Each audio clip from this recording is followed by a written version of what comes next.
ان تنصروا اللہ ینصرکم ویثبت اقدامکم۔ اس وقت میں ایک عنوان تجویز ہوا تھا اور جدید قومی تعلیمی پالیسی کی روشنی میں ہماری کیا ذمہ داریاں ہیں، بالخصوص مکاتب اسلامیہ کے قیام، اس کی ترویج اور اس کی اشاعت سے متعلق، اور ایسی بات سامنے آئی تھی کہ اس میں ائمہ مدارس، ائمہ مساجد اور مساجد کمیٹی کے ذمہ دار حضرات اور مدارس کے نظماء یا صدور و متولیان وغیرہ ہوں، اور ان کے سامنے یہ بات طے پائی تھی، لیکن زیادہ تر خدام دین ہیں جو امامت کرتے ہیں یا مدرسوں میں پڑھاتے ہوں گے آپ حضرات۔ کچھ حضرات اس میں مدارس کے ذمہ دار بھی ہوں گے، مدرسہ چلاتے ہوں گے۔ بہرحال جو موضوع کے مخاطب ہیں وہ موجود نہیں، اور ویسے تو سرسری طور پر یہ بات، اس میں بہت سارے ہمارے تلامذہ بھی ہیں، بار بار سن چکے ہیں، بار بار سامنے آ چکی ہے بات، سرسری طور پر سبھی کے علم میں ہے کہ یہ وقت کا تقاضا ہے کہ ہم ملت کے دین ایمان کے تحفظ کے لیے اپنی ذمہ داریوں کو پوری ذمہ داری کے ساتھ ادا کریں۔ ہمیشہ سے ہی ہماری ذمہ داری ہے کہ ہم کو بحیثیت عالم دین، حافظ قرآن، خادم دین ہونے کے، مؤذن ہوں، امام ہوں، حافظ ہوں، کسی مدرسے میں پڑھاتے ہوں، یا ماشاءاللہ بہت قابل اور لائق و فائق عالم دین ہوں،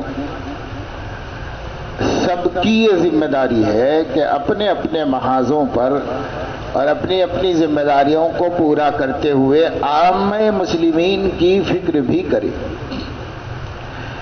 کہ اصل تو یہ امت ہے، یہ امت نہیں ہے تو ہمارے بڑے بڑے مناصب کس کام کے واسطے؟ سب کا تعلق امت سے ہے، تو اس امت کی خاطر عوامی خدمت کی ذمہ داری کو ہر خادم دین اور عالم دین محسوس کرے اور اس ذمہ داری کو ادا کرے۔ عوام کی خدمت ہم کیسے کر سکتے ہیں؟ عوام کی خدمت سماجی اعتبار سے ہوتی ہے، معاشی اعتبار سے ہوتی ہے، وہ کرنے والے لوگ بہت ہیں، اور وہ جن کو اللہ نے اس کا اہل بنایا ہے وہ کرتے ہیں، کر رہے ہیں لوگ۔ ہم لوگ کیا کر سکتے ہیں؟ ہم لوگ ملت کی دینی خدمات انجام دے سکتے ہیں۔ ایمان کا تحفظ کیسے کیا جائے، عورتوں میں بھی مردوں میں بھی۔ ملت تو مردوں کا نام نہیں ہے، ملت میں عورتیں بھی داخل ہیں، مرد بھی داخل ہیں، بڑے بھی داخل ہیں، چھوٹے بھی داخل ہیں۔ جو کلمہ گو ہیں ان سب کے دین کا تحفظ، ایمان کا تحفظ ہماری اپنی خصوصی ذمہ داریوں کے بعد یہ بھی ہے۔ مثال کے طور پہ مدرسے میں تحفیظ کا کام کر رہے ہیں، بچوں کو حافظ بنا رہے ہیں، یا شعبہ عالمیت میں کتب پڑھانے کا کام کرتے ہیں، چھوٹی کتابیں یا بڑی بڑی کتابیں صحیح پڑھاتے ہو۔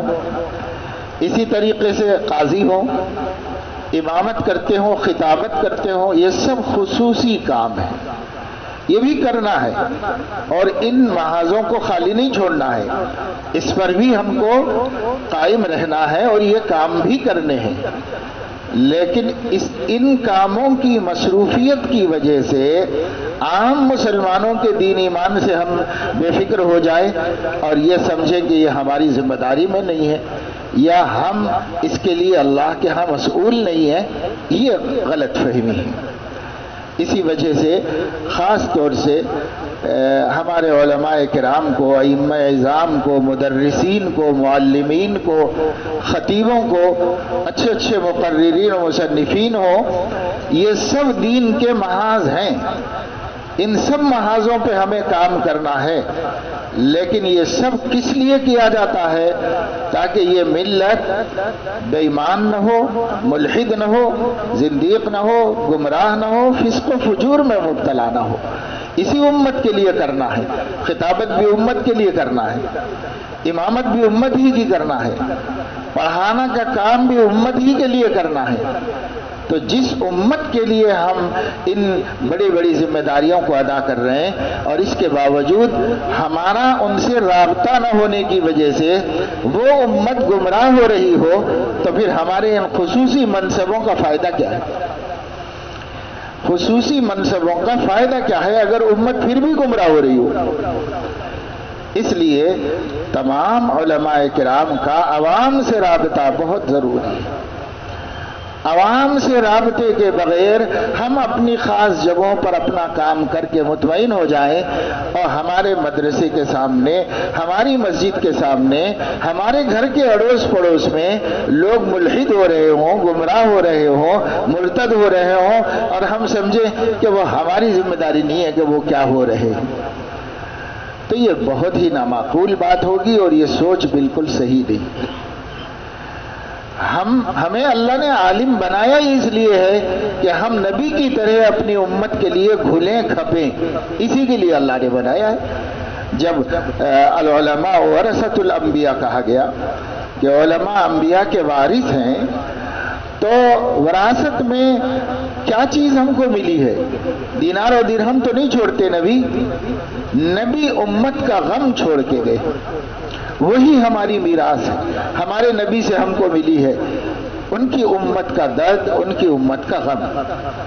حضرت صلی اللہ علیہ وسلم نے ایک دن نماز پڑھائی، صحیح بخاری میں روایت ہے، آپ علماء پڑھ چکے ہیں،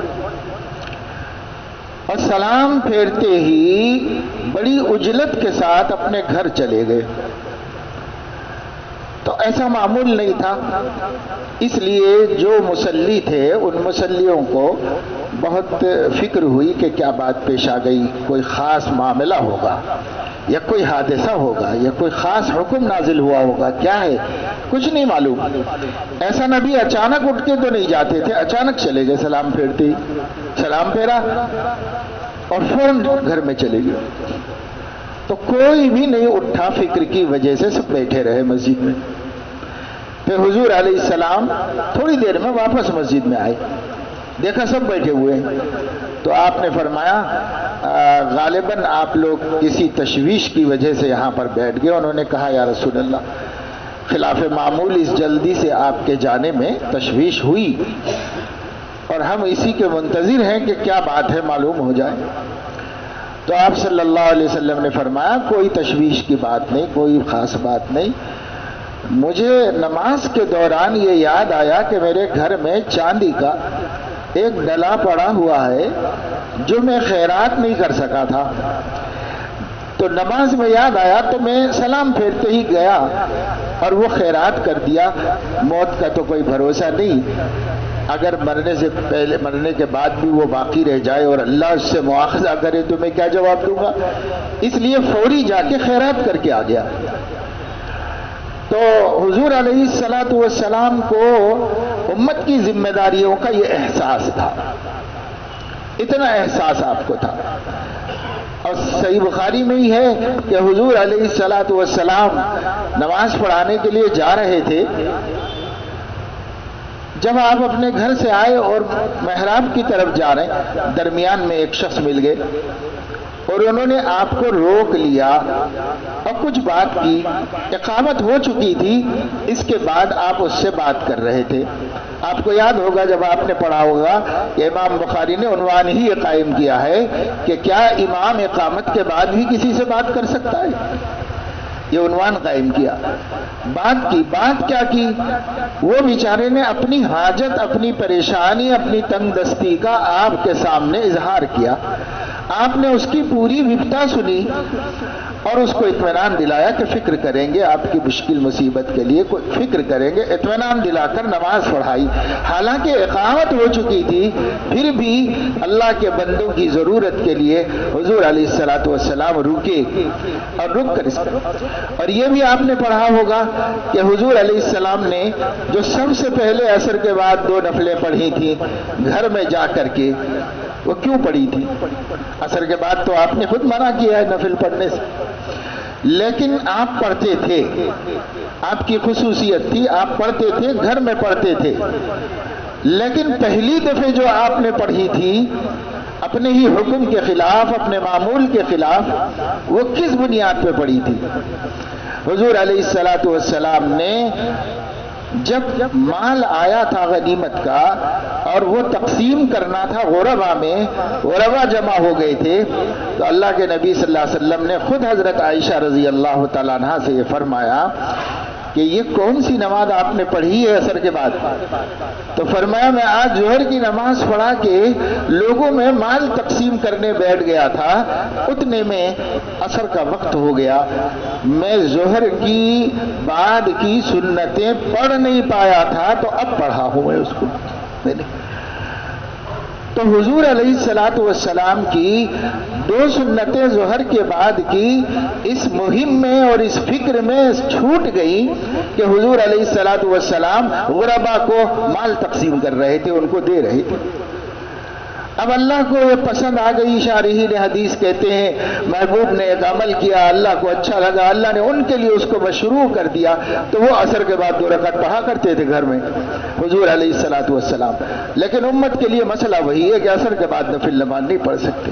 لیکن پہلی دفعہ حضور علیہ السلام نے کس مصروفیت میں نماز حضور کی چھوٹ گئی؟ سنتیں. تو اس سے ہم اندازہ کر سکتے ہیں کہ امت کے لیے سب کچھ ہے. اور حضور علیہ الصلوۃ والسلام کو عوام امت کی فکر تھی. جیسے آپ اپنی ذمہ داریوں کو ادا کر رہے تھے. آپ کا اصل منصب کیا تھا؟ یعلمہم الکتاب والحکمت ویزکیہم یتلو علیہم آیاتہ. دونوں جگہ قرآن میں یہی 3 مناسب بتائے گئے. قرآن جو ان پر نازل ہوا وہ دوسروں تک پہنچا دینا تلاوت کر کے، اور قلوب کا تزکیہ کفر و شرک سے لے کر کے ہر برائی سے کرنا. اور پھر اس کے ساتھ ساتھ کتاب و حکمت کی تعلیم، قرآن حدیث کی تشریح تبیین، یہ کام حضور علیہ السلام کے کام تھے. یہ تو اصل کام تھے حضور علیہ الصلوۃ والسلام. لیکن ان کاموں کے کر کے حضور علیہ السلام نے امت کی فکر شخصی طور پر کی یا نہیں کی؟ تو ساری زندگی یہی کرتے رہے حضور علیہ السلام. یہ 4 کام کر کے خاموش نہیں بیٹھ گئے. اب ہم لوگ بھی یہی کرتے ہیں. تعلیم کتاب و حکمت کرتے ہیں، کوئی اس میں مصروف ہے، کوئی اس میں مصروف ہے، کوئی تلاوت قرآن تدریس قرآن میں مصروف ہے، کوئی تشریح قرآن میں مصروف ہے. تو یہ تو مناسب نبی کے ہیں، یہ تو ہم کر ہی رہے ہیں. کیا اس کے علاوہ بھی کچھ کرتے تھے نبی؟ ہمیں وہ دیکھنا ہے. تو ہاں کرتے تھے. باقی پوری زندگی، اس میں تو بہت تھوڑا ٹائم لگتا تھا، باقی پوری زندگی حضور علیہ الصلوۃ والسلام اس امت کی صلاح و فلاح اور ان کی دنیاوی اور اخروی بہبود کے لیے اپنا ٹائم صرف کرتے تھے، اپنے آپ کو لگا دیتے. ان کی دنیاوی بہبود بھی حضور علیہ السلام اپنی ذمہ داری سمجھتے تھے. ان کی اخروی بہبود تو بہرحال تھی ہی آپ کے ذمہ. دنیاوی فکریں بھی حضور علیہ السلام کو تھی. کسی کا نکاح کروا رہے ہیں، کسی کے مسائل کو حل فرما رہے ہیں، کسی کا قرض ادا کروا رہے ہیں، کسی کا جھگڑا چھکا رہے ہیں، یہ سب تھا نا. امام بخاری رحمۃ اللہ علیہ نے عنوان قائم کیا، امام کو چاہیے کہ ساتھیوں کو لے کر جھگڑا چھکانے کے لیے جائے. یہ عنوان قائم کیا. اور پھر واقعہ اوس و خزرج کی لڑائی کا اور حضور علیہ السلام کا چند ساتھیوں کے ساتھ جا کر ان کو جنگ سے اور لڑائی سے بچانے کی کوشش کرنے کا اس میں ذکر فرمایا. ہم لوگوں کے ذمے یہ سب کام ہیں. میں یہ عرض کرنا چاہ رہا ہوں یہ سب کام ہیں، اور جب جس کام کا تقاضا ہو اس امت کی بہبودی کے اعتبار سے آپ کو کرنا ہے۔ اب یہ نہیں کہ یہ کام میرا تھوڑا ہی ہے بھائی، یہ کام میرا تھوڑا ہی ہے۔ اگر آپ نبی کے وارث ہیں تو سب کام آپ کے ہیں، جو نبی کرتے تھے وہ سب آپ کے کام۔ پھر وراثت کس چیز کے لیے ہے؟ صرف سند اور ٹائٹل کے لیے وارث تو نہیں بنی، وراثت اسی کے لیے ہے، وہ غم، وہ درد جو نبی پاک صلی اللہ علیہ وسلم کے سینے مبارک میں اس امت کا تھا، اس کی فکر ہم کو ہو اور ہمارے دل میں ہو۔ اور جب یہ ہوگا تو جو حالات سامنے ہوں گے اس کے مطابق آدمی محنت کرے گا۔ ان تنصروا دین اللہ ینصرکم، اگر تم اللہ کے دین کی نصرت کرو تو اللہ تمہاری نصرت کرے گا۔ مفسرین نے اللہ کی مدد کی تو کوئی ضرورت ہے نہیں، اللہ مدد کا محتاج بھی نہیں، ہم بندے کیا خاک اللہ کی مدد کریں گے، ہم خود اللہ کے محتاج ہیں ہر پل ہر لمحہ۔ تو پھر اللہ کی مدد کا کیا مطلب ہے؟ تو کہتے وہاں پر دین محذوف ہے، عباد اللہ محذوف ہے۔ اللہ کے بندوں کی مدد کرو گے، اللہ کے دین کی نصرت کرو گے، اللہ کے نبی کی نصرت کرو گے تو اللہ تعالیٰ تمہاری نصرت کرے گا اور مدد کرے گا۔ تو نصرت کیا ہے؟ ان کے دین ایمان کا تحفظ کرنا۔ سب سے بڑی چیز جو بچانے اور محفوظ رکھنے کی ہے وہ دین ہے، ایمان ہے۔ اگر یہ نہیں تو کچھ بھی نہیں۔ ایمان ہے تو چھوٹا سے چھوٹا عمل معتبر ہو جائے گا اللہ تعالیٰ کے ہاں، اور کوئی عمل نہیں ہے تو بھی مغفرت ہو سکتی ہے اگر ایمان سلامت ہے تو۔ موت کے وقت ایمان سلامت ہے تو بغیر کسی ایک عمل کے بھی بخشش ہو سکتی ہے، مغفرت ہو سکتی ہے۔ اور اگر ایمان معرض خطر میں ہو اور زندگی بھر طاعات اور نیکیاں اور ایثار اور قربانیاں اور کیا کیا لے کے جائے تو ایک بھی قبول نہیں ہوگا، سب جہنم میں جائے گا، وہ بھی جہنم میں جائے گا۔ تو اصل چیز ایمان ہے نا۔ تو سب سے زیادہ فکر امت کے سلسلے میں علماء کو، حفاظ کو، خدام دین کو جو کرنے کی ہے وہ ہے ان کے ایمان کی حفاظت کی فکر۔ ایمان سلامت ہے تو سب کچھ سلامت ہے، اور ایمان خطرے میں ہے تو پھر سب کچھ خطرے میں ہے۔ تو کیسے کریں گے ہم؟ اس وقت پوری کوشش ہو رہی ہے، پورے آپ اپنا شہر دیکھ لیں، اپنے شہر میں کتنے مسلمان ہیں جو ایمان کو جانتے ہیں؟ کتنے مسلمان ہیں کہ انہیں یہ معلوم ہو کہ ایمان ہے کیا؟ کتنی عورتیں ہیں؟ بس اس لیے کہ مسلمانوں کے فرد خاندان ہیں اس لیے مسلمان ہیں، اسی بنیاد پہ نکاح ہو رہے ہیں، اسی بنیاد کے اوپر ان کے ہر تقاضے کو تسلیم کیا جا رہا ہے، قبول کیا جا رہا ہے۔ ورنہ اگر دیکھا جائے، کھود کے دیکھیں تو آپ کو پتا چلے گا کہ پتہ نہیں کتنے نکاح ہیں کہ وہ ہوتے بھی نہیں، قانون کی کسوٹی پہ رکھے جائیں، کیونکہ کچھ بھی نہیں معلوم ہے کہ ایمان کیا ہے، کچھ بھی نہیں معلوم ہے کہ اللہ کی توحید کیا ہے، کچھ بھی نہیں معلوم۔ ایسی ہزاروں لاکھوں لڑکیاں ہیں جو شادی کے قابل ہو گئی، کچھ نہیں جانتی، بس فتوے کی بنیاد پر چونکہ مسلمان ہیں، مسلمان خاندان کے فرد ہیں، اس لیے نکاح منعقد ہو گیا۔ لیکن آپ تحقیق کی بنیاد پہ جائیں گے تو کیا ہے لوگوں کے پاس؟ ایمان کے بارے میں کوئی معرفت ہی نہیں کہ ہمارا ایمان کیا ہے، ہمارا دین کیا ہے، پتہ ہی نہیں۔ اگر ہم اسی طرح غافل رہے تو کیسے پتہ چلے گا؟ اس کے لیے سب سے آسان صورت، اور میں عام طور سے ہر جگہ عرض کرتا ہوں کہ ہم مولویوں اور خادمان دین کے واسطے ممکن صورت اور بھی ہو سکتی ہے، چنانچہ نئی قومی تعلیمی پالیسی کو ملحوظ رکھ کر بالکل شروع دنوں میں، یعنی 2 سال پہلے کے رمضان میں جب بالکل سخت لاک ڈاؤن چل رہا تھا تو بہت سے بابصیرت علماء کرام نے، چونکہ اسی وقت میں یہ پالیسی منظر عام پر آئی تھی، تو اس کے اوپر کلام کیا، اس کی تحقیق کی، ریسرچ کیا، اس کے مضرات اور مفادات کے اوپر گفتگو کی، اور اس کے مضرات سے ملت کو بچانے کی 20 تدبیریں لوگوں نے سامنے لائی۔ ہمارے علماء بھی ہیں اس میں شریک، اور کچھ درد مند باشعور فکر مند مسلمان بھی ہیں کہ سب یہ کرنا چاہیے، یہ کرنا چاہیے، یہ کرنا چاہیے۔ تو 10-12 تو میرے علم میں بھی ہیں جو لوگوں نے تجویزیں رکھی تحفظ ایمان کے واسطے کیا کرنا چاہیے۔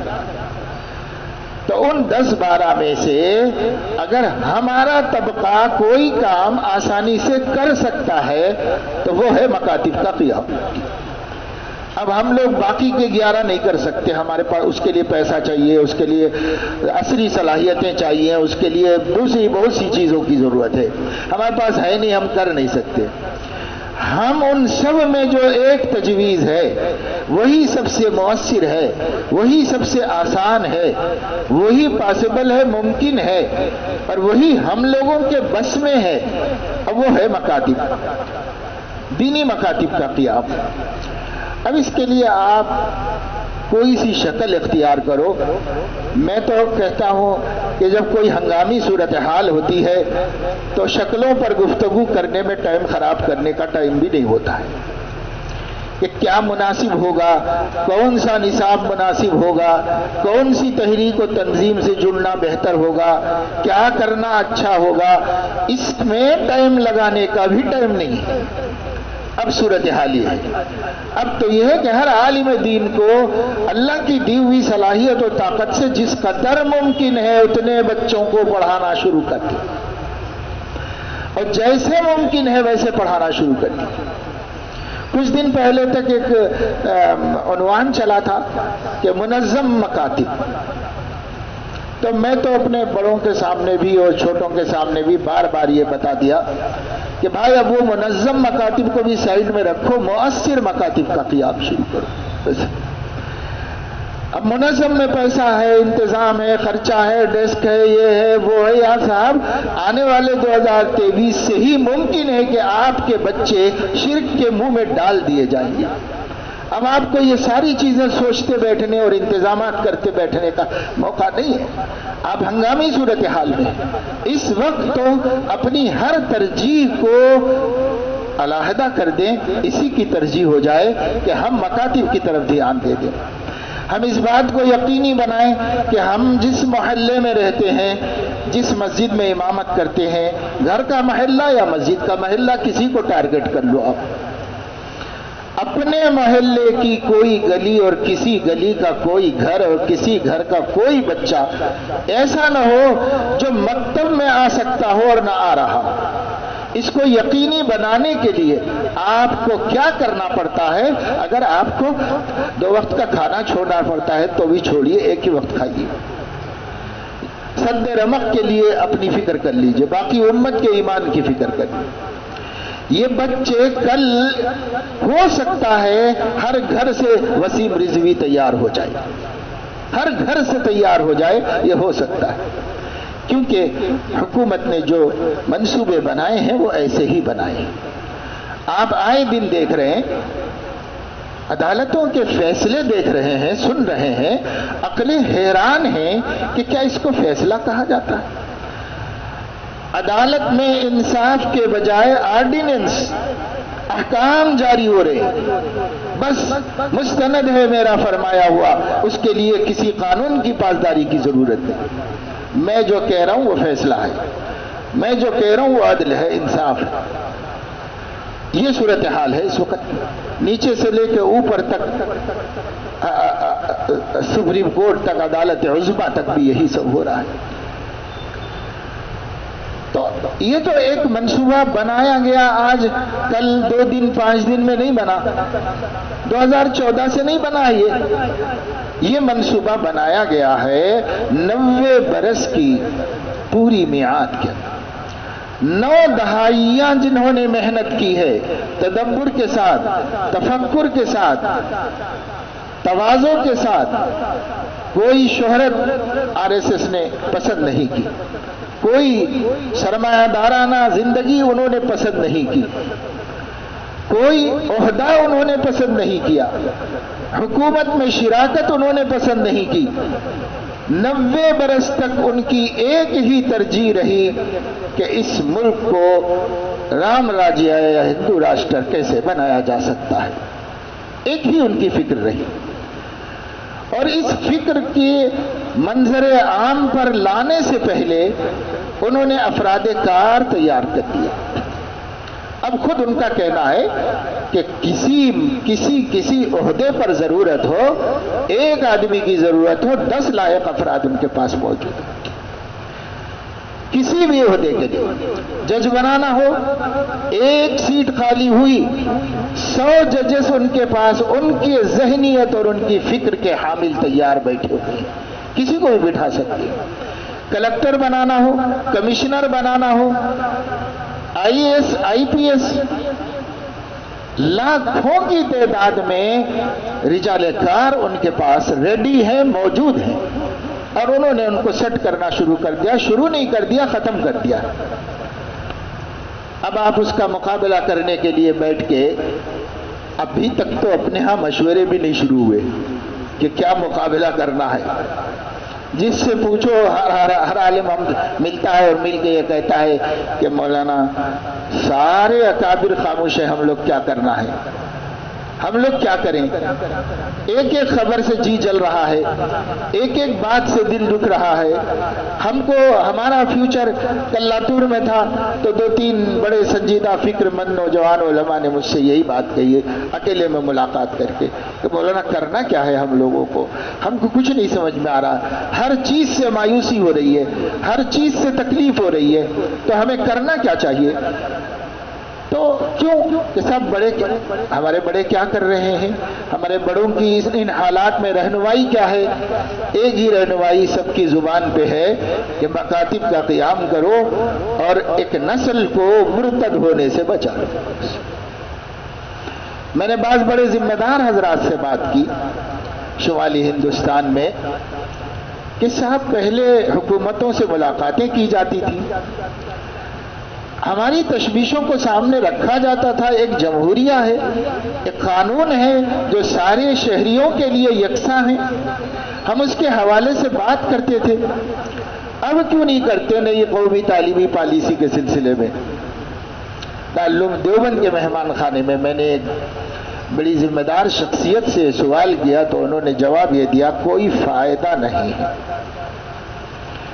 ملنے کا اور نمائندگی کرنے کا کوئی فائدہ نہیں ہے۔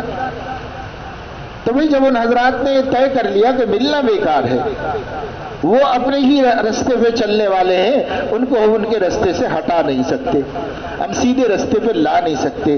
جب ہمارے وہ قائدین جن کے بھروسے پر ہم اپنے آپ کو بے فکر رکھتے تھے وہ کہہ رہے ہیں کوئی فائدہ نہیں ہے، تو جب کوئی فائدہ نہیں ہے تو وہ ملنے والے نہیں ہیں، ہم مل نہیں سکتے ہیں۔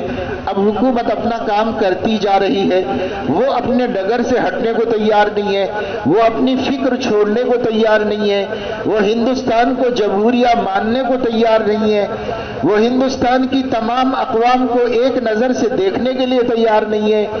وہ تو اپنا ایک کام ہے، اپنا ایک منصوبہ ہے، منشور ہے، اس کو کیسے نافذ کیا جائے۔ ملک کا سرمایہ اسی کام کے لیے لگ رہا ہے، ملک کے افراد اسی کام میں استعمال ہو رہے ہیں، ملک کی صلاحیتیں اسی میں صرف ہو رہی ہیں، حکمراں اسی میں مشغول ہیں، مشنری اسی میں لگی ہوئی ہے، سب ایک ہی مقصد میں کہ وہ ہمارا منشور ہم کیسے نافذ کر سکتے ہیں، اور کچھ بھی نہیں۔ جدھر دیکھو یہی ہو رہا ہے پورے ملک کے اندر۔ لیکن کیا ہم 80 لاکھ بچوں کی بربادی کا تماشا دیکھنا چاہتے ہیں؟ ہمارے پاس کتنے 8 کروڑ بچے، کہتے 20 کروڑ ہیں، 20 کروڑ مسلمان تو مانتے ہی ہیں، سب حکومت بھی کہتی ہے۔ اگر ہم 20 کروڑ بھی ہیں ملک میں تو کہتے ہیں کہ ہر قوم کے 40% افراد بچے ہوتے ہیں، تو 8 کروڑ بچے ہیں مسلم بچے ملک میں۔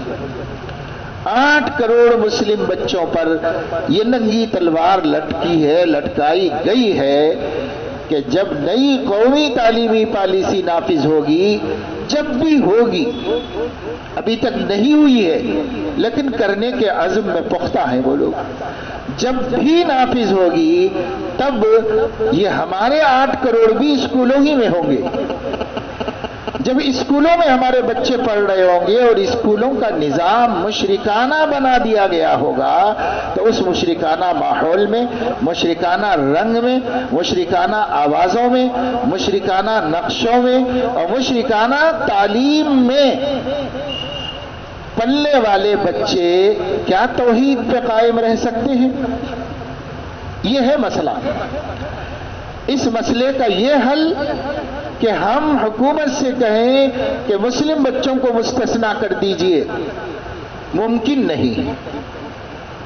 جیسے میں نے بتایا کہ بڑے کہہ رہے ہیں کہ کوئی فائدہ ہی نہیں ہے بات کرنے کا، تو یہ ممکن نہیں ہے، تو اب کیا کریں؟ چھوڑ دیں مرتد ہونے کے لیے؟ تو بچانا ہے، کس کو بچانا ہے؟ آپ کو مجھے بچانا ہے۔ کیسے بچائیں گے؟ ایک ہی صورت ہے، ہمارے مضبوط مکاتب چل رہے ہوں، مؤثر مکاتب چل رہے ہوں، اور ان مکاتب میں ہم جیسا بن پڑے، جس سے جس طرح بن پڑے، ان بچوں کو قرآن مجید صحیح پڑھنا سکھا دیں۔ نورانی قاعدے سے سکھاؤ، حسن القواعد سے سکھاؤ، بغدادی سے سکھاؤ، کسی سے سکھاؤ، اردو کے قاعدے سے سکھاؤ۔ ہمیں نہیں مطلب ہے کہ آپ کس سے سکھاتے ہیں، ہم یہ چاہتے ہیں آپ کے گلی کا ہر بچہ، ہر بچی کو قرآن پڑھنا آتا ہو۔ کیسے پڑھانا ہے آپ جانو، اس کے لیے کوئی تنظیم ہو جاتی ہے منظم طریقے میں، کام بہت اچھا ہے، جڑ کے کر لو تو اور اچھا، لیکن جڑنا کام کے محدود ہونے کا سبب بن رہا ہے۔ کام کی لامحدود ضرورت ہے اس وقت میں، کام کو محدود کرنے کا کوئی ٹائم نہیں کہ سب ایسا ہو، ایسا ہو، ایسا ہو۔ ہاں، ایک شرط، بچوں کا عقیدہ توحید کے مطابق سنور رہا ہو۔ نمبر 2، عشق مصطفیٰ ان کے دلوں میں بس رہا ہو۔ نمبر 3، ان کو شرعی ضروری احکامات سے واقفیت ہو رہی ہو۔ اور نمبر 4، اللہ کی کتاب صحیح پڑھنا آ رہا ہو۔ صحیح بھی وہ نہیں جو بڑے بڑے قاریوں کے نزدیک صحیح ہو، صحیح وہ جو فرض درجے کا ہے۔ یہ پہلا مرحلہ ہے، شوق ہوگا آگے چل کے وہ اور بھی آگے بڑھیں گے۔ پہلا مرحلہ حضرت تھانوی رحمت اللہ علیہ جمال القرآن میں فرماتے ہیں تجوید کے اپنے رسالے میں کہ قرآن مجید کو اس قدر صحیح پڑھنا جس سے نماز صحیح ہو جائے، فرض عین ہے، جیسے 5 وقت کی نماز فرض عین ہے، اتنا قرآن کو درست کرنا فرض عین ہے۔ اب آپ بچوں کو لے کے بیٹھیں اور ان بچوں کو قرآن مجید فرض درجے میں تجوید کے ساتھ پڑھانے میں کامیابی حاصل کر لیں، یہ بھی بڑی کامیابی ہے۔ میں نے آپ کو 4 سمجھیے سبجیکٹ بتا دی۔ ایک یہ کہ توحید کا عقیدہ راسخ ہو جائے ان بچوں میں، یہ کسی کتاب سے نہیں ہوگا، یہ ذہن سازی اور مذاکرے سے ہوگا۔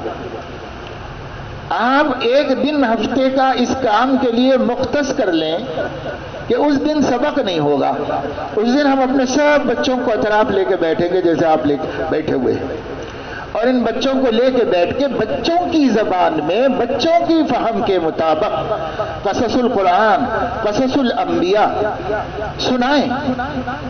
وہ واعظانہ نہ ہو، وہ مقررانہ نہ ہو، اس میں ہم اپنی خطابت کی جوہر کو دکھانے کے لیے نہ بیٹھے ہوں، ہم صرف ان بچوں کو مسلمان بنانے کے لیے بیٹھے، ان بچوں کے ذہن میں عقیدہ توحید کو راسخ کرنے کے لیے بیٹھے ہوں۔ اب کیسے کر سکتے ہیں؟ جیسے بچوں کو عیسائی بناتے ہیں مشنری کے لوگ، اپنے اپنے اسکولوں میں بچوں کا ذہن عیسائی بناتے ہیں۔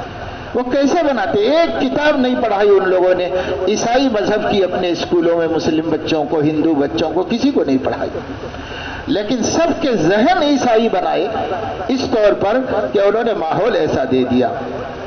آپ مکتب میں ایسا ماحول دیجئے کہ ہمارے آنے والے بچے بچیوں کو جدھر دیکھو جو سنو وہ توحید سے متعلق، اور اس میں ہمارے نبی پاک صلی اللہ علیہ وسلم کی محبت کی باتیں ہوں، ان کی شان محبوبیت کے مذاکرے ہوں کہ کیوں وہ محبت کے مقام پر ہیں، اس کی باتیں ہوں، اس کے واقعات ہوں، اتنے سنائیں کہ چھوٹے چھوٹے دل حضور علیہ السلام کو دیکھنے کے لیے تڑپنے لگے، حضور علیہ السلام جیسا بننے کے لیے بے چینی محسوس کرنے لگے۔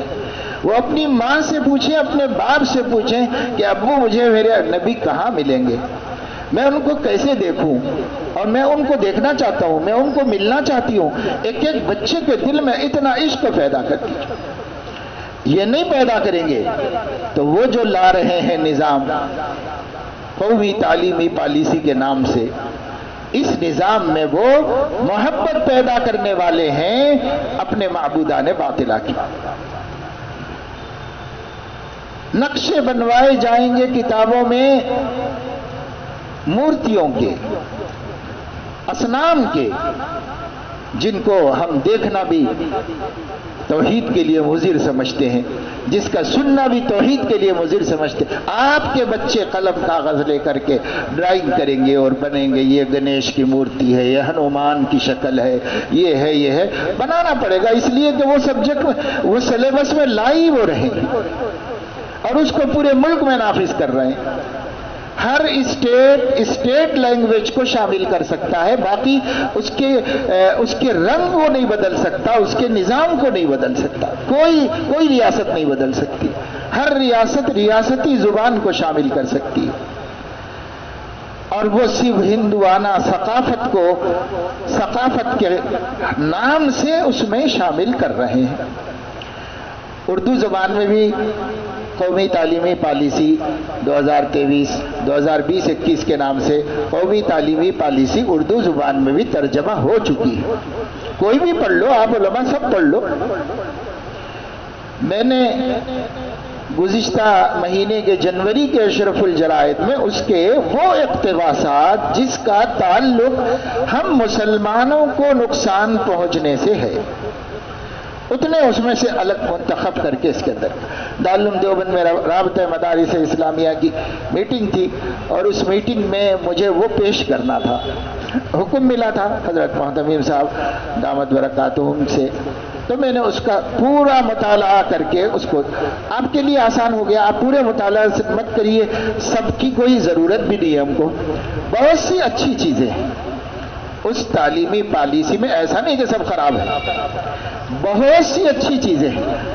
90% پالیسی اس دور کی تعلیمی پالیسی کے بنانے والوں کی نظر میں اور ملک کے ماہرین تعلیم ایجوکیشنلسٹ حضرات کے نزدیک یہ جو نئی تعلیمی پالیسی آئی ہے یہ عالمی لیول کی ہے، انٹرنیشنل لیول کی تعلیمی پالیسی ہے۔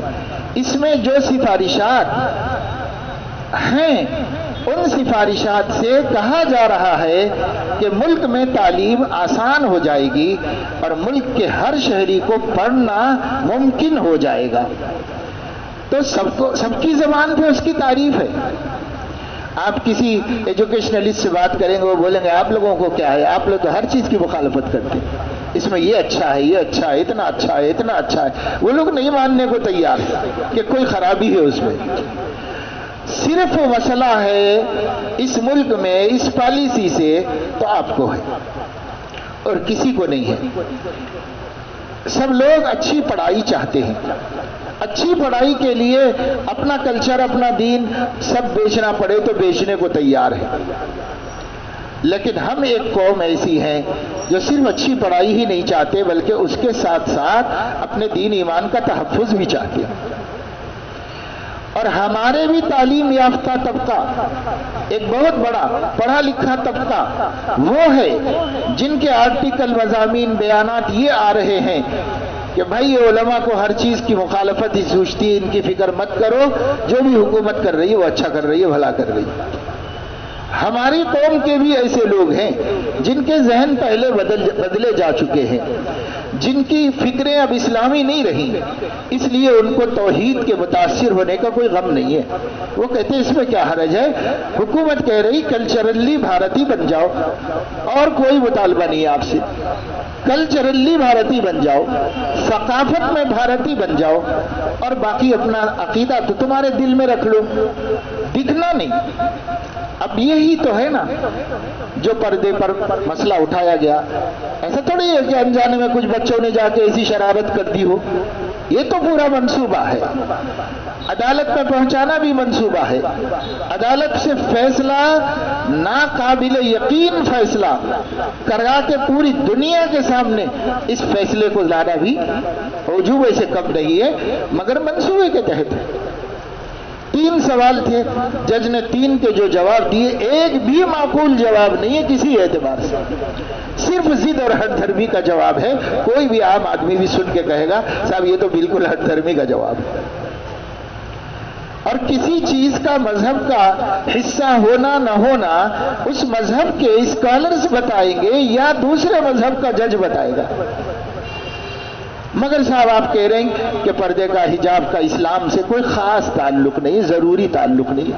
آپ کہہ رہے ہیں آپ نے کسی عالم سے بات کی، آپ نے کسی مسلم اسکالر سے گفتگو کی، کس سے پوچھ کے آپ نے کہا ہے؟ تو کہہ رہے ہیں آپ، اس سے بڑھ کر دھاندلی کھلی ناانصافی کیا ہو سکتی ہے؟ لیکن اب ہم کو اس سے مفر نہیں ہے، یہی ہوتا رہے گا، یہ مان کے چلنا ہے کہ یہی ہوتا رہے گا۔ آپ کو آپ کا دین اپنے رزق پر بچانا ہے، آپ کو آپ کا عقیدہ اپنے آپ کی ہمت پر بچانا ہے، اپنی محنتوں سے اپنی قوم میں بچا لینا ہے۔ کسی کو آپ کے دین سے ہمدردی نہیں ہے، کسی کو آپ کے عقیدے سے ہمدردی نہیں ہے۔ قانون چھپا ہوا ہے لیکن چھپے ہوئے میں ہماری مذہبی ثقافتی آزادی چھپی ہوئی ہے، منظر پہ تو کہیں بھی آنے نہیں دیا جا رہا ہے اس کو، اب کہیں بھی اس استدلال کو قبول نہیں کیا جا رہا۔ جن وکلا نے آرگومنٹ کیا انہوں نے اسی کے حوالے سے کیا، لیکن جج نے کہہ دیا کہ کوئی ٹکراؤ نہیں ہو رہا ہے، مذہبی آزادی کے کوئی ٹکراؤ نہیں ہو رہا ہے اس مسئلے میں، ختم۔ آپ کہہ دیں مستند ہے میرا فرمایا ہوا، اس پہ چل رہی ہے عدالت بس۔ بھئی آپ کہہ رہے ہیں کہ کوئی ٹکراؤ نہیں ہو رہا، ہر قانون داں ہر لائر کہہ رہا ہے کہ ہو رہا ہے، لیکن آپ کہہ رہے ہیں نہیں ہو رہا ہے، ماننا پڑے گا، نہیں تو آپ عدالت کی توہین کے ملزم قرار پائیں، توہین عدالت کا مقدمہ ہو جائے گا آپ کے اوپر اگر آپ نہیں مانیں گے۔ مانیں تو آپ کے دین کے خلاف، آپ کے ایمان کے خلاف، آپ کی توحید کے خلاف۔ کیا کرے؟ گویا مشکل نہ گویا مشکل، اب ایک رستہ ہے، اپنا دین اپنے آپ محفوظ کرو، کسی سے توقع مت رکھو، کسی سے امید نہ رکھو، نہ حکمراں مدد کریں گے نہ اپوزیشن مدد کرے گی۔ کبھی کبھی اپوزیشن بیان بازی کرتی رہتی ہے، کوئی ہمدردی مسلمانوں سے ان کو نہیں ہے، ان کو اپنا وجود زندہ رکھنا ہے، کچھ مخالفتیں کرتے رہنے سے وہ زندہ ہیں، ان کا وجود ہے، وہ اپنے وجود کے لیے بول رہے ہیں، مسلمانوں کے لیے کوئی ہمدردی نہیں۔ تو نہ اپوزیشن سے کوئی ہمدردی، نہ کوئی سیاسی تحریک، نہ آپ کے اندر کوئی ایسی سیاسی طاقت جس پر بھروسہ کیا جا سکے، کچھ بھی نہیں ہے۔ اب بس اللہ ہے اور ہم ہیں، ہمارا دین ہے، ہمیں اپنے اللہ کے بھروسے اپنے دین کے تحفظ کی ذمہ داری پوری کرنی ہے، اور یہ ذمہ داری جب ہی پوری ہو سکتی ہے جب آپ روایتی دینی خدمات کو ترک کر کے ہنگامی طور پر حالات کے تقاضے کے مطابق دینی خدمات کو انجام دیں۔ ہر کام ضروری نہیں ہے کہ ہر دور میں مفید و مؤثر اور اسی طرح پاورفل ہو جس طرح 100 برس پہلے تھا۔ ہر کام ہر دور میں ضروری نہیں ہے، قیامت تک کے لیے اگر کوئی کام مؤثر ہوگا مسلسل اور مستقل طور پر تو وہ ہوگا جو پیغمبر نے آپ کو دیا ہو، کتاب و سنت نے اس کی تعیین کر دی ہو تو وہ ہوگا۔ لیکن کتاب و سنت نے ہمیں دین دیا ہے، اور دین کے پھیلانے، دین کے عام کرنے، دین کو گھر گھر پہنچانے، دین کو زندگیوں میں داخل کرنے کے لیے کوئی پرٹیکولر اور مستقل متعین طریقہ کار اسلام نے ہم کو نہیں دیا ہے۔ ہاں، ہر طریقہ کار کے آداب اسلامی ہوں گے، وہ آداب اسلامی کے باہر ہم نہیں نکل سکتے، لیکن ایک طریقے کی ضد بھی نہیں کر سکتے کہ اب یہی کرنا ہے ہم کو، اس کی ضد بھی نہیں کر سکتے۔ حکم بدلتا، آپ فقہ میں پڑھ چکے ہیں، حالات بدلتے ہیں، حکم بدلتے ہیں۔ جب حالات بدلیں گے احکام بدلیں گے، حالات بدلیں گے احکام بدلیں گے۔ آج سب سے ضروری کام اگر کوئی ہے تو نسلوں پر محنت کرنا اب سب سے بڑا کام ہے۔ یہ چھوٹے چھوٹے بچے ماشاءاللہ جو بڑی عمر کے ہیں، 25 سال 30 سال 40 سال 50، کم سے کم مسلمان تو ہیں، کتنے ہی بے دین صحیح مسلمان تو ہیں، یہ تو جانتے ہیں کہ اللہ ایک ہے، یہ تو جانتے ہیں کہ حضرت محمد صلی اللہ علیہ وسلم ہمارے رسول ہیں، رہنما ہیں، آخرت ہے، مرنے کے بعد اٹھائے جائیں گے۔ اتنی موٹی موٹی باتیں تو بڑے عمر کے سب مسلمان جانتے ہیں، لیکن ہمارے بچے کیا ہوں گے؟ ان بچوں کا مسئلہ ہے مدرسہ، تو مدرسے کے اندر حافظ بننے کے لیے بچہ آتا ہے جس کا حصول فرض کفایہ ہے، عالم بننے کے لیے آتا ہے جس کا حصول فرض کفایہ ہے، لیکن مکتب میں بچہ آتا ہے اللہ کی کتاب صحیح پڑھنا سیکھنے، اپنا ایمان اپنا عقیدہ جاننے کے لیے، تو وہ فرض عین علم ہے۔ فرض عین کا مرتبہ فرض کفایہ سے یقیناً بلند ہے، کوئی بانے نہ مانے، یقیناً فرض عین کا مرتبہ بلند، فرض کفایہ سے بلند۔ اب فرض ایک آدمی نے ابھی تک ظہر کی نماز نہیں پڑھی ہے اور وقت جا رہا ہے، جنازے کی نماز ہے، تو جنازے کی نماز پڑھے گا کہ فرض ادا کرے گا اپنا؟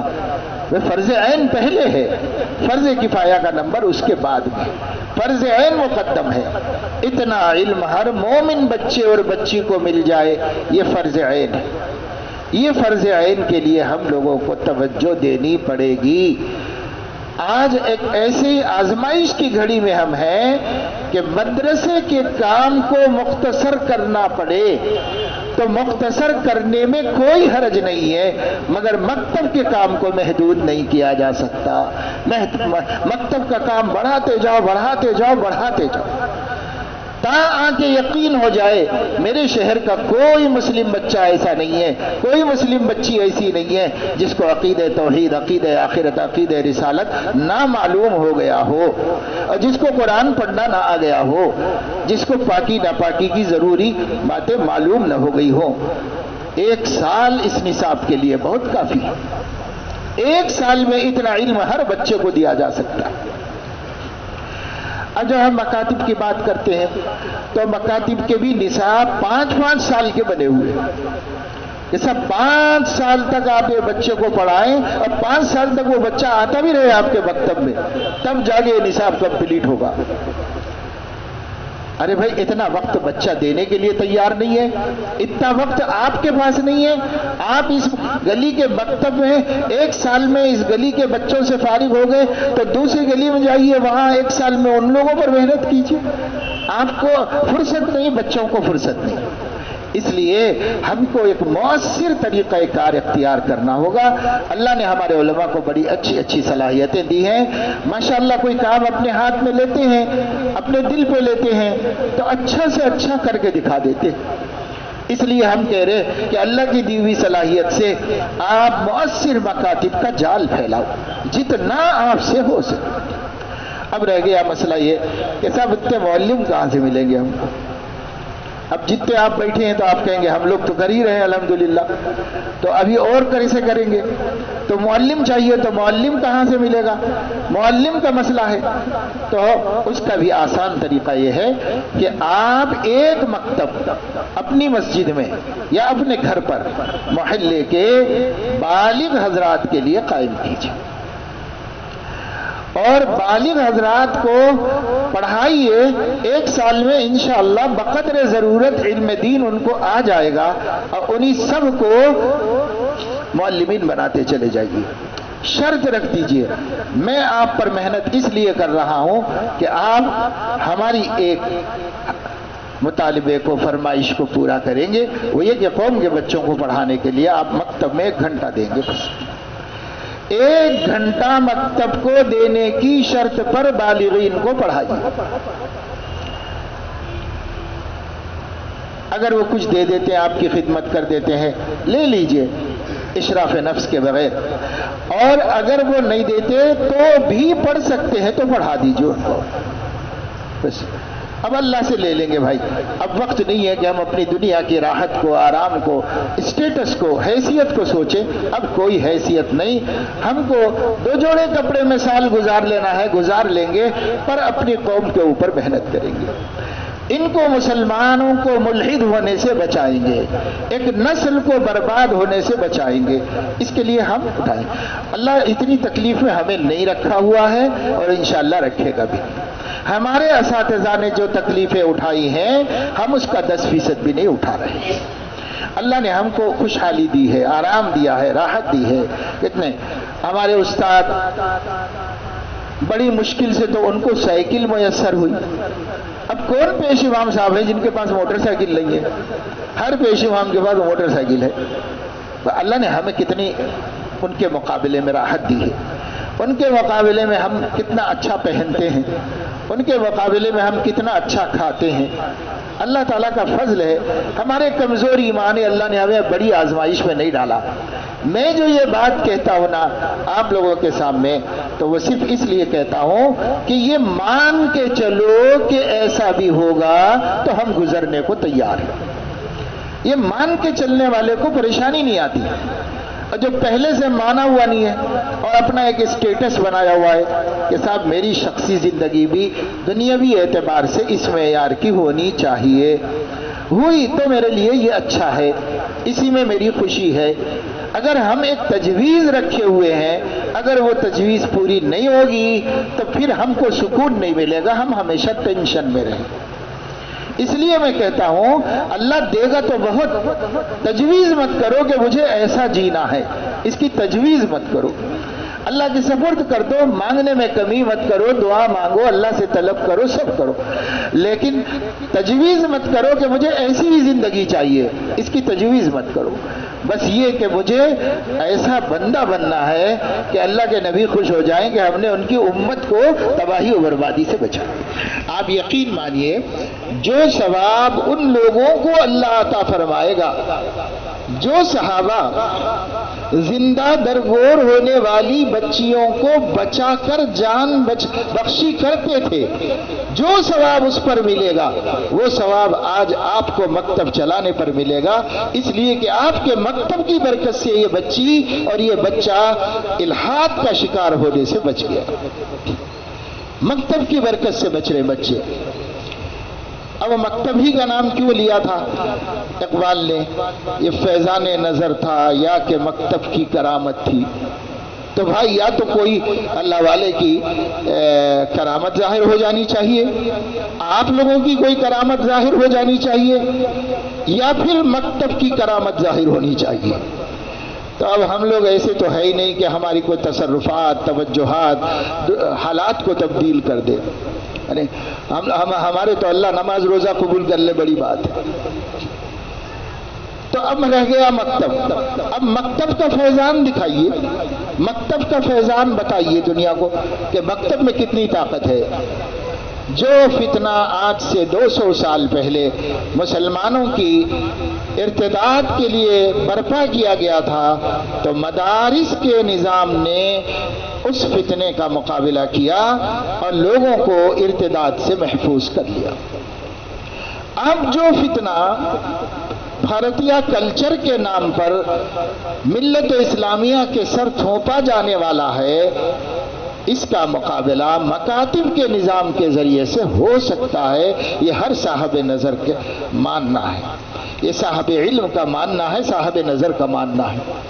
اس لیے کہ آج میرے دوستو عزیزو، ہم میں سے بھی بہت سو کو تجربہ اندازہ ہوگا کہ عالم نکاح کر کے لایا ہے، امام صاحب شادی کر کے لائے ہیں بیوی کو، لیکن خود اس کو اتنا دین نہیں معلوم ہے کہ ہمارے بچوں کو دیندار بنا سکے۔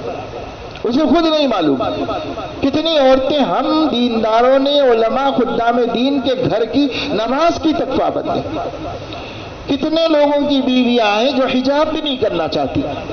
اب بولنے پہ جھگڑے ہیں، ٹنٹے ہیں. ان فتنوں سے بچنے کے لیے ہم سب کچھ برداشت کر کے زہر کے گھونٹ پی پی کے اسی کے ساتھ گزارا کر رہے ہیں.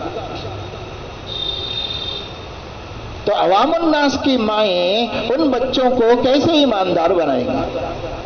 ہمارے بچوں کی ماں نہیں بنا سکتی، عوام کے بچوں کی مائیں کیسے بنائیں گی؟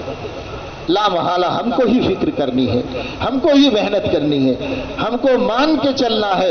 کوئی باپ، کوئی ماں اپنے بچے کو ایمان نہیں دے گا. یہ ایمان دینا میری ذمہ داری ہے اور میں ان کو ایماندار بناؤں گا. یہ مان کے چلنا ہے. یہ ہے اس وقت اس زمانے میں مکاتب کی اہمیت. سب سے بڑا مسئلہ مسجد کمیٹیوں کے پاس بے حساب پیسہ پڑا ہوا ہے. ہر رمضان کو مسجد کی تزئین میں لاکھوں روپے خرچ کر رہے ہیں. مسجد کمیٹیوں کے پاس مسجد کی نیا ماڈل بنانے کے واسطے پیسہ ہے. لوگ دے رہے ہیں، مانگ رہے ہیں. گولک میں پیسہ جمع ہو رہا ہے، بینکوں میں رکھا ہوا ہے پیسہ. اس سب کے باوجود مسجد کمیٹیاں اس پیسے کو مکاتب پر خرچ کرنے کے لیے تیار ہیں. کیا متولی خود مختار ہے، مالک ہے اپنی مرضی کا، یا اللہ تبارک و تعالی شانہ کی طرف سے وہ امین ہے اور اسے اللہ کو اپنی امانت کا حساب دینا ہے؟ متولی سے میری مراد عام کمیٹی کے صدر. اور اگر کوئی متولی ہو واقعی، یعنی اسی کی جائیداد ہو، اسی کی ملکیت ہو، اسی نے تعمیر کرا لی ہو، تو وہ شرعی متولی ہے. تو انڈین ایکٹ کے تحت بھی وہ جو چاہے کر سکتا ہے، اور شریعت میں بھی وہ جو چاہے کر سکتا ہے کہ وہ دراصل وہ خود ہی اس کا متولی ہے اور مالک و مختار ہے. خلاف شرع نہیں کر سکتا، باقی نظام اپنی مرضی سے چلا لے سکتا ہے. لیکن جو مسجدیں چندے سے بنتی ہیں، چندے سے چلتی ہیں، جن مسجدوں میں عوام الناس کا تعاون آتا ہے، اسی سے تنخواہیں دی جاتی ہیں، اسی سے اس کا بندوبست کیا جاتا ہے، اس کے جو ذمہ دار ہیں وہ امین ہیں. ہر خرچے پر اللہ مواخذہ فرمائے گا کہ یہ ضرورت میں خرچ ہوا، یہ بے ضرورت خرچ ہوا، اللہ اس کا حساب لے گا.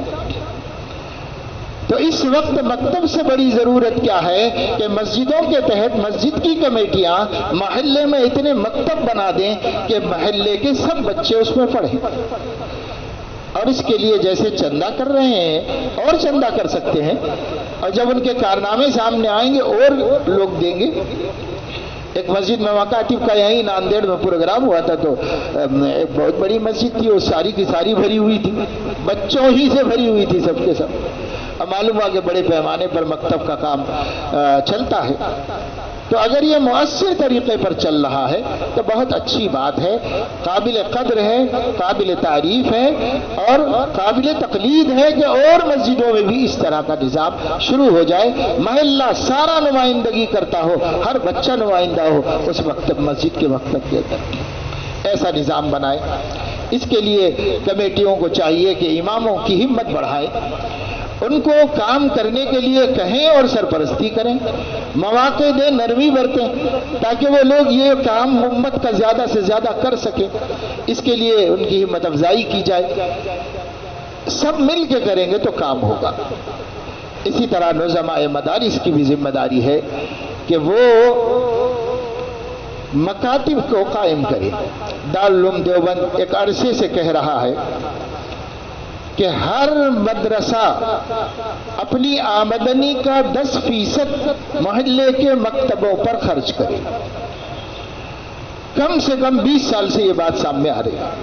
اگر ان 20 سالوں میں اہل مدارس اپنا 10% خرچ کیے ہوتے محلے میں مکاتب قائم کرنے کے لیے تو اب یہ صورتحال نہ ہوتی جس سنگین صورتحال کو ہم دیکھنے جا رہے ہیں جو ہماری آنکھوں کے سامنے. لیکن ہمارے بڑے ہماری رہنمائی کرتے رہتے ہیں، ہم ایک کان سے سن کے دوسرے کان سے نکالتے ہیں. روایتی طریقہ کار کو بدلنے کے لیے تیار نہیں. یاد رکھیے میرے دوستو عزیزو، یہ روایت پرستی بھی ہم کو تباہی کے دہانے پر پہنچاتی ہے۔ ہم یہ تو نہیں کہتے کہ اپنے اکابر کے روش سے ہٹ جاؤ، مگر ہم یہ کہتے ہیں کہ ایک چیز جو آج مؤثر نہیں ہے، اس کے مقابلے میں کوئی دوسرا طریقہ مؤثر ہے، آپ اس کو اختیار کرو تو کرو۔ بچوں کی تعلیم کے لیے پہلے کے طریقے اب ختم ہو گئے، اب بچوں کو مکاتب میں لانا ضروری ہے اور سکھانا ضروری ہے۔ یہ کام اتنا اہم ہے، اتنا اہم ہے کہ بسا اوقات اگر آپ کو اس کے لیے اپنے نوافل، اپنی اوابین، اپنی تہجد، اپنی اشراق چاش چھوڑنی پڑے، چھوڑ دیجئے، اللہ کے واسطے چھوڑ دیجئے۔ آپ چھوڑ کر کے یہ قوم کی خدمت کیجئے، مکتب والی ان کو پڑھانے کے لیے بیٹھ جائیے۔ اب نہ پڑھ سکے کوئی بات نہیں، اللہ اس سے زیادہ اجر آپ کو دے دے گا، اس سے زیادہ ثواب آپ کو عطا فرمائے۔ ایک عالم دین ہمارے پاس ہیں، آپ لوگوں نے بھی نام سنا ہوگا، حضرت مولانا شاہ جمال الرحمان صاحب دامت برکاتہم۔ بہت سے لوگ وابستہ بھی ہیں، بہت سے لوگ استفادہ، سب جانتے تو سبھی۔ 4 بھائی ہیں، چاروں ماشاءاللہ عالم دین ہیں، بافیض ہیں۔ ان کے والد جو تھے حضرت شاہ صوفی غلام محمد صاحب رحمۃ اللہ علیہ، سلسلہ قادریہ کے بہت بڑے شیخ تھے، اور ماشاءاللہ اس زمانے کے اگرچہ کے اسکولوں کے پڑھے ہوئے تھے، لیکن اس زمانے میں اسکول میں بھی دینیات اسلامیات اتنی ہو جاتی تھی کہ علم دین میں وہ ہم آج کل کے علماء سے بھی فائق ہوتے تھے اور مضبوط ہوتے تھے۔ انہوں نے دین کی بڑی خدمت انجام دی۔ نوکری تو تعلیمات کے محکمے میں کرتے رہے، جہاں ان کا ٹرانسفر ہوتا تھا سرکار ٹرانسفر کر جاتے تھے، مگر جہاں رہتے تھے وہاں ملت کی خدمت کی، وہاں مسلمانوں کے عقیدے درست کیے۔ ایک ہمارے علاقوں میں تلنگانہ کے بیماری ہے، بلکہ کہنا چاہیے کہ پورے دکن میں یہ بیماری لوگوں میں تھی، مشرکانہ ایک برائی مسلمانوں کے اندر، کہ بہت سے گھروں میں، دیہاتوں میں، گاؤں میں نرسو کی پوجا مسلمان کرتے تھے۔ نرسو ایک شیطان ہے، اس کی ایک مورتی ہوتی ہے، اس مورتی کو رکھ کے پوجا کرنا۔ اچھے اچھے گھرانوں میں، خاندانوں میں ایک چھوٹی سی طاق میں مورتی رکھی ہوئی، پردہ پڑا ہوا، اور اس کی خوشنودی کرتے رہتے تھے اور اپنے کو موحد مسلمان ہی کہتے رہتے تھے۔ ایک روگ تھا، یہ گھروں میں تھا۔ کہتے ہیں حضرت کے ایک خلیفہ نے مجھے بتایا کہ حضرت نے اپنی زندگی میں 30,000 سے زائد مسلمانوں کے گھر سے نرسو کی مورتی نکال کر ان لوگوں کو توبہ کرا کے ان کو توحید کی تعلیم دی۔ اتنا کام کیا۔ تو اس کام کی ان کو اتنی فکر تھی، کیونکہ یہ صراحتاً شرک ہے، تو اس کی اتنی فکر تھی کہ ایک صاحب نے بتایا کہ میں ان کے ساتھ میں تھا، ان کو پتہ چلا تھا کہ فلاں گاؤں میں ایک مسلمان کے گھر میں بھی ہے، تو وہ اسکول چھٹتے ہی نکلتے تھے اور یہ دن بھر یہی کام کرتے رہتے۔ بس میں بیٹھے، بڑی مشکل سے وہ گاؤں پہنچے، تھکا گئے تھے، اور لوگوں سے پوچھا وہ آدمی کا گھر کہاں ہے؟ تو لوگوں نے کہا کہ حضرت عصر کی نماز بھی تیار ہے مسجد میں، نماز پڑھ کے چلے جائیں گے۔ تو فرمایا ہمارے نماز پڑھنے تک وہ مر جائے تو وہ تو شرک میں مرے گا، نماز میں تو ابھی ٹائم باقی ہے، ہم پڑھ سکتے ہیں، لیکن اس کو پہلے ایمان بچاؤ۔ تو اس کے گھر میں گئے، اس کو سمجھایا بجھایا، وہ لوگ ڈرتے ہیں تو ان کے ڈر ختم کیا اور کہا میں ذمہ دار ہوں کہ آپ کو کوئی نقصان نہیں ہوگا۔ پھر نکالا اور اپنے پیروں کے تلے روندا اور اسے ختم کیا اور کچھ پڑھایا، دم کیا، سب کو مطمئن کیا، پھر مسجد گئے اور ساتھیوں کو لے کے جماعت بنا کے نماز پڑھ لی۔ تو کبھی ہنگامی صورتحال ایسی ہوتی ہے کہ نوافل چھوڑنے پڑتے ہیں، ترجیحات بدل جاتی ہیں، اب یہ چیز راجح تھی اب یہ راجح ہو جاتی ہے۔ علماء تو سمجھتے ہیں اس بات کو۔ اس اعتبار سے میرے دوستوں بزرگوں، آپ لوگوں کو زحمت دی گئی، جمع کیا گیا، بہت نوجوان ماشاءاللہ کام کر رہے ہیں، اچھا کر رہے ہیں، لیکن ہم آپ کی ہمت افزائی کو کافی نہیں سمجھتے، اور ہم یہ کہتے ہیں کہ فکر افزائی ہو اور فکر بڑھے اور بڑھائے اور بڑھائے اور بڑھائے، کوئی حد نہیں۔ کام بڑھانا ہوگا، ہنگامی بنیادوں پہ کرنا ہوگا۔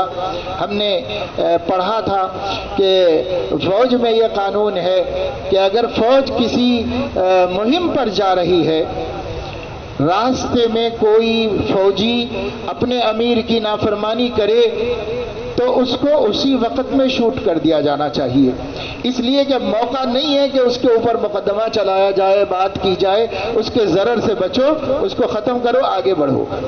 اگر کوئی آدمی بیمار ہو جائے تو اسے کسی سایہ دار درخت کے نیچے لٹا کر آگے نکل جانا چاہیے، جیے مرے اس کو چھوڑ دو، اس ایک کو نہیں دیکھا جائے گا، آگے جو ہنگامی مصیبت ہے اس کو دیکھنے کے لیے بڑھنا ہے، وہاں پر بڑھنا ہوگا۔ یہ فوجوں میں آج بھی قوانین ہے، اس کو کہیں ظلم اور ناانصافی نہیں کہا جاتا، اسے انسانیت کے ساتھ ہمدردی کہا جاتا ہے۔ ہم کو بھی چاہیے کہ ہم ترجیح راجح کے مطابق کام کریں اور ضروری کاموں کو اہمیت دیں اور اس کی جانب توجہ دیں، راحت اور آرام کو چھوڑ دیں۔ راحت کا وقت اب نہیں ہے، آرام کرنے کو ٹائم نہیں ہے ہمارے پاس، انشاءاللہ ایک ساتھ کر لیں گے آرام، جب اللہ کے حضور میں اس کی رضا کے ساتھ چلے جائیں گے، ایک ساتھ آرام کر لیں گے۔ ابھی آرام کو ٹائم نہیں ہے، زندگی کی آخری سانس تک ہمیں آرام کی فرصت نہیں، کام کرو، کام کام کام، اتنا آرام جو تن بدن کا حق ہے بس اتنا آرام کرو، اتنا کھانا پینا جو تن بدن کا واجبی حق ہے اتنا کریں۔ ماں بقی سارے اوقات کو اس امت کو الحاد سے بچانے کے لیے، ارتداد سے بچانے کے لیے اپنے آپ کو وقف کر دیں۔ اگر ہم کریں گے انشاءاللہ ایک حکومت نہیں 100 حکومتیں مل کر اسلام کو مٹانا چاہیں گی، نہیں مٹا سکیں۔ ہم چوکنا ہے تو کوئی کچھ نہیں کر سکے گا۔ اگر علماء میں غفلت آ گئی تو پھر دنیا کی کوئی طاقت امت کو بچا نہیں سکتی۔ آپ پر ڈیپینڈ کرتی ہے یہ امت، آپ کے اوپر اس امت کے بچاؤ کا، ترقی کا انحصار ہے، اس لیے اپنی ذمہ داری کو محسوس کروں۔ میں ہوں جو ایک آواز صدیق اکبر کی زبان سے نکلی، آج ہر مومن، ہر عالم کی زبان پر وہی ہونا چاہیے، میں ہوں اور میرے ہوتے ہوئے دین میں کمی، یہ نہیں ہو سکتا۔ میرے جیتے جی اللہ کے دین میں کمی نہیں آئے گی، میرے جیتے جی لوگ مرتد نہیں ہوں گے، یہ ہمیں یقین کرنا ہوگا۔ پڑھاتے تھے کانپور کے مدرسے میں حضرت قاری صدیق احمد صاحب رحمۃ اللہ علیہ، آپ سب جانتے ہیں کتنے بڑے اللہ والے ماضی قریب میں گزرے ہیں۔ ایک مدرسے میں پڑھاتے تھے، بڑی کتابیں پڑھاتے تھے، صلاحیت بہت تھی، جو شروحات انہوں نے لکھی ہے اس سے اندازہ کر لیجئے۔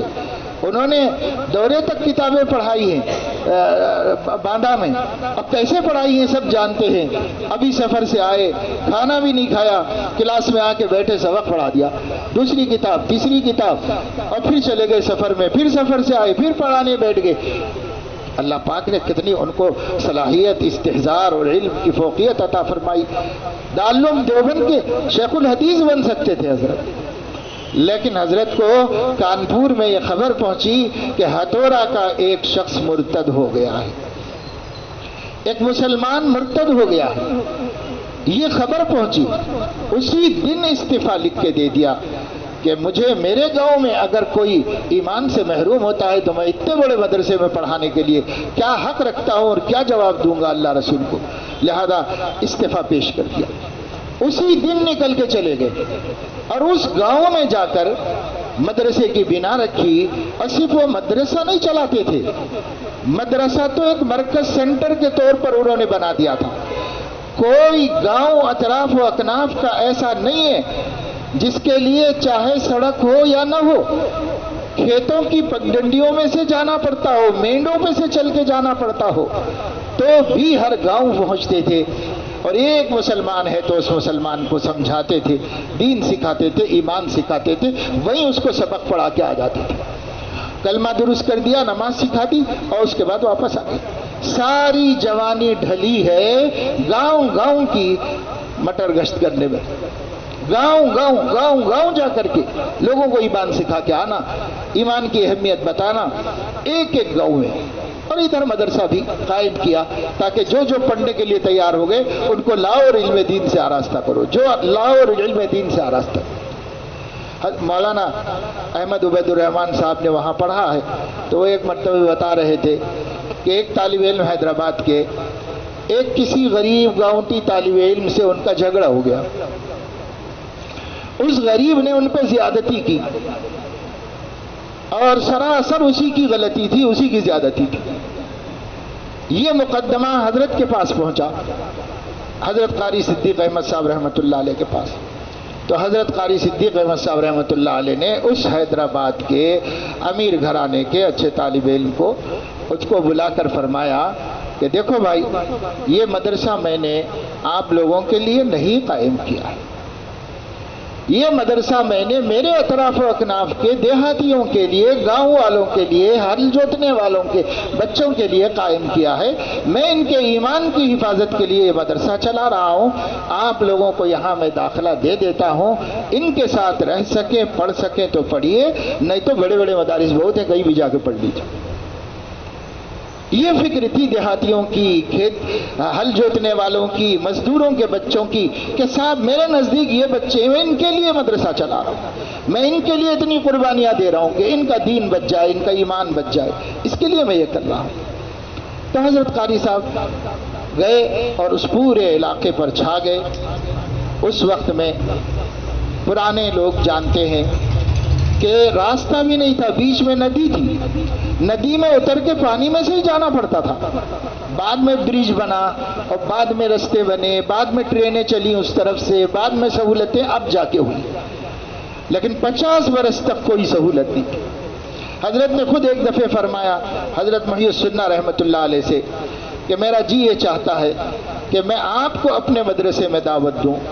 سارے لوگ بلاتے ہیں، ہر جگہ آپ جانتے ہیں جاتے ہیں، میری بھی آرزو ہے اور میری آرزو 50 سال سے ہے کہ آپ میرے مدرسے میں آئیں، لیکن میں اس لیے نہیں بلاتا کہ میرے گاؤں تک آنے کا راستہ ایسا نہیں ہے کہ آپ جیسے حضرات تشریف لا سکیں. مگر وہ تو گھومتے رہتے تھے، وہ تو پھرتے رہتے تھے، ٹرک میں بیٹھ کے جاتے تھے، بس میں نہیں جاتے تھے تاکہ پیسے کم خرچ ہو. ٹرک میں بھی اگر کوئی دیکھ لیتا، ہر کوئی پہچانتا تھا، بازو میں کوئی بیٹھا ہوا ہے تو وہ اس آدمی سے کہتا تھا کہ تو پیچھے چلے جاؤ، مولوی صاحب بیٹھیں گے. اگر دیکھ لیتے حضرت کے اس کو اتار رہا ہے، ہرگز نہیں مانتے تھے، خود ہی جا کے پیچھے بیٹھتے تھے کہ جس کا حق ہے جو پہلے آ گیا وہ صاحب میں بیٹھے، میں آ کے پیچھے ہی بیٹھوں گا. کھاتے کیا تھے؟ تو جس مسجد میں رات کو قیام فرماتے تھے 100 گرام چاول خرید کے اس مسجد کے مؤذن کو یا امام کو دیتے تھے کہ یہ چاول ابال کے دے دو مجھے، بس اتنی خدمت لیتے تھے. اگر وہ اس کے ساتھ سالن بھی لاتا تو اس کا سالن نہیں کھاتے تھے، وہی چاول کھاتے تھے بس. لوگوں نے ان کو سڑک کے کنارے، فٹ پاتھ پر، ریتی کے کنکر کے ڈھیر پر یا سر کے نیچے پتھر رکھ کے سویا ہوا بھی دیکھا ہے. کیا کیا تکلیفیں اٹھائیں اور امت کے لیے اٹھائیں. آج ہم اپنے بڑوں کا نام لیتے ہیں، صرف فخر کرنے کے لیے لیتے ہیں، ان سے کچھ سیکھنا نہیں چاہتے، ان سے ہم مجاہدے سیکھنا نہیں چاہتے، ہم ان سے تکلیفیں سیکھنا نہیں چاہتے. اس لیے میرے دوستوں، عزیزوں، بزرگوں اور عزیز نوجوانوں، اکثر بچے ہمارے نوجوان علماء ہیں، اس لیے میں آپ لوگوں سے تو اپنا حق سمجھ کر یہ بات درد دل کے ساتھ کہتا ہوں، اب آرام کا وقت علماء کے لیے نہیں ہے. غفلت کبھی ہم کو زیب دی ہوگی، زیادہ نقصان نہیں ہوا ہوگا، لیکن اب تو لمحوں کی خطا صدیوں تک بھگتنے کا وقت آ گیا. اس لیے یہ لمحے سنگین ہیں، یہ لمحے زرین ہیں، یہ لمحے قیمتی ہیں. ان لمحوں میں کوئی غلطی نہ کریں، اس لمحوں میں آگے پچھتانے سے امت کو بچائیں. کوئی ہمیں نہ کہے کہ ہمارے بڑے اگر محنت کرتے ہوتے تو آج ہم مندر میں نہ ہوتے، آج ہم آشرم میں نہ ہوتے، ہم کسی خانقاہ میں ہوتے، ہم کسی مدرسے میں ہوتے، کسی اللہ والے کی صحبت میں ہوتے. کوئی نہ کہے، کوئی ہم کو نہ کوسے. اگر ہم نہیں کریں گے کام تو ہمیں لوگ ہمارے آنے والے دنوں میں ہم کو بد دعا کریں گے. ہمارے بڑے کام کرتے ہوتے تو ہم اس نتیجے پر نہ پہنچتے. اس لیے بہت ڈرنے کی ضرورت ہے. اللہ سے مدد مانگتے ہوئے، اپنے اندر ایمانی قوت پیدا کرتے ہوئے، اللہ کے ذات عالی پر کامل یقین رکھتے ہوئے، مایوسیوں کو اپنے قریب نہ پھٹکنے دیتے ہوئے، اپنے آپ کو امت کی اصلاح کے لیے کافی سمجھتے ہوئے آپ کھڑے ہوں، کام کریں، محنت کریں۔ خاص طور سے آج جو بات آپ سے میں نے کہی وہ مکاتب کی جانب دھیان دیں، توجہ دیں، ہر مسلم بچے بچی کو تعلیم دینے کی فکر کریں اور مؤثر طریقے پر محنت کریں، اور جو میں نے آپ کو 4 سبجیکٹ بتائے ہیں ان کو ذہن میں ملحوظ رکھ لے۔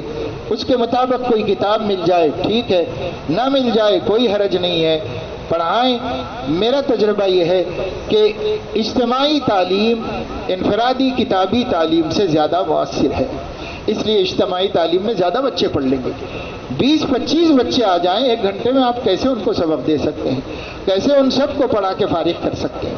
اس لیے جیسے نرسری کے جی یو کے جی فرسٹ سیکنڈ میں بچوں کو اجتماعی طور پر بلیک بورڈ یوز کر کے پڑھایا جاتا ہے اور اچھے قابل بچے تیار ہوتے ہیں، ہم بھی اپنی اس تعلیم کو اس طرح پڑھا کر اچھے قابل بچے تیار کر سکتے ہیں اور نکال سکتے ہیں۔ میری طرف سے کوئی طریقہ متعین میں نے آپ کو نہیں بتایا، میں صرف یہ کہتا ہوں سوچو، غور کرو، ساتھیوں سے مشورہ کرو اور کام کرو۔ کام وجود میں آنا چاہیے، کس طرح آ جائے اللہ بہتر جانتے ہیں۔ کچھ نہ کرنے سے کرنا بہتر ہے، کیے جاؤ کچھ لے کے نام خدا، کچھ نہ کرنا بڑی خرابی ہے، کامیابی کوئی اور شے نہیں، کام کرنا ہی کامیابی ہے۔ بس یہ کامیابی ہمارے ذمے، اللہ نے نتائج ہمارے ذمے نہیں کیے، کام ہمارے ذمے کیا ہے، اس لیے کام کیجئے۔ اللہ کے بندے ماشاءاللہ بڑی محنتیں کر رہے ہیں، بعض نوجوان علماء کے کام دیکھ کے بہت طبیعت خوش ہوتی ہے اور ان کی محنتوں کو دیکھ کر دل سے دعائیں نکلتی ہیں۔ ان کو دن رات امت ہی کا غم ہے اور وہ کسی چیز کی فکر میں نہیں ہے، کس طرح اس امت کی حفاظت کریں، اس میں لگے ہوئے ہیں۔ کیا اللہ دے رہا ہے اسی پہ راضی برضا ہیں، اور اصل کام، ٹارگیٹ، ہدف قوم کے بچے ہیں، ان پر وہ محنت کر رہے تھے۔ آپ بھی کوشش کیجئے، اللہ آپ کو بھی برکت نصیب فرمائے۔